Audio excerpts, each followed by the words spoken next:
Welcome back to my channel ಸಾನು ಡಿವಿ ವರ್ಡ್. ಇಂದಿನ ವಿಡಿಯೋದಲ್ಲಿ ಕನ್ನಡ ನಾಡು ನುಡಿ ಜಲಗಳ ಬಗ್ಗೆ ನಾವು ತಿಳ್ಕೊಂಡಿದ್ವಿ. ಇವತ್ತಿನ ಒಂದು ವಿಡಿಯೋದಲ್ಲಿ ಶ್ರೀ ಬಸವೇಶ್ವರವರ ಪ್ರಬಂಧ, ಒಂದು ಕಿರು ಪ್ರಬಂಧನ ನೋಡೋಣ. ಯಾರೆಲ್ಲ ಮೊದಲು ನಮ್ಮ ವಿಡಿಯೋ ನೋಡ್ತಾ ಇದ್ರೆ ದಯವಿಟ್ಟು ಸಬ್ಸ್ಕ್ರೈಬ್ ಮಾಡ್ಕೊಂಡು ನೋಡಿ ಅಂತ ಹೇಳಕ್ಕೆ ಇಷ್ಟಪಡ್ತೀನಿ.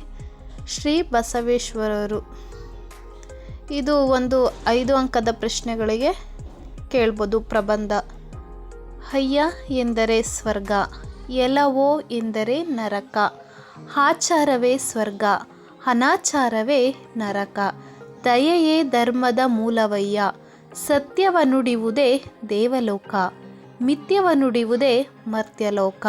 ಈ ಮಾತುಗಳನ್ನು ನುಡಿದವರು ಬಸವೇಶ್ವರರವರು.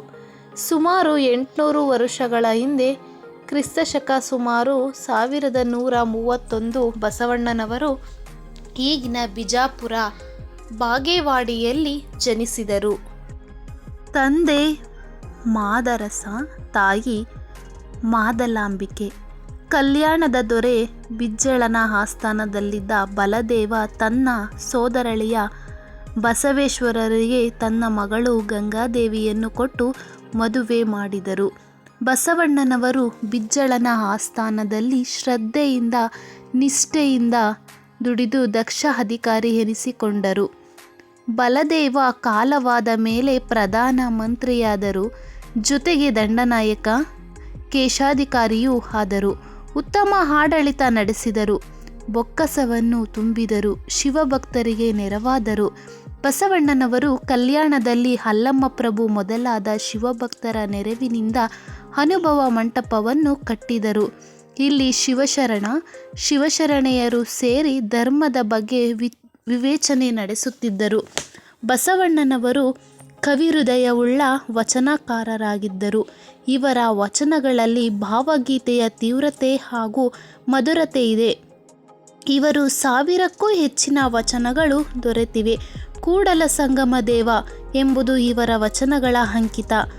12ನೇ ಶತಮಾನದಲ್ಲಿದ್ದ ಶರಣ ಪ್ರಮುಖ ಪ್ರಸಿದ್ಧಿ ವಚನಕಾರ, ಸಮಾಜ ಸುಧಾರಕ, ಭಕ್ತಿ ಭಂಡಾರಿ ಬಸವಣ್ಣನವರು ಕಲ್ಯಾಣವನ್ನು ಬಿಟ್ಟು ತಮ್ಮ ಇಷ್ಟದೇವರಾದ ಕೂಡಲ ಸಂಗಮಕ್ಕೆ ಬಂದು ಶತಮಾನದ ಉತ್ತರಾರ್ಧದಲ್ಲಿ ಶಿವೈಕ್ಯರಾದರು.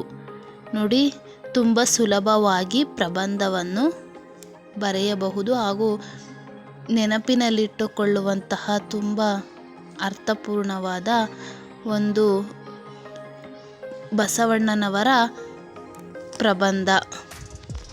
ಧನ್ಯವಾದಗಳು. ಮುಂದಿನ ವಿಡಿಯೋದಲ್ಲಿ ಅಕ್ಕ ಮಹಾದೇವಿಯವರ ಪ್ರಬಂಧವನ್ನು ನೋಡೋಣ.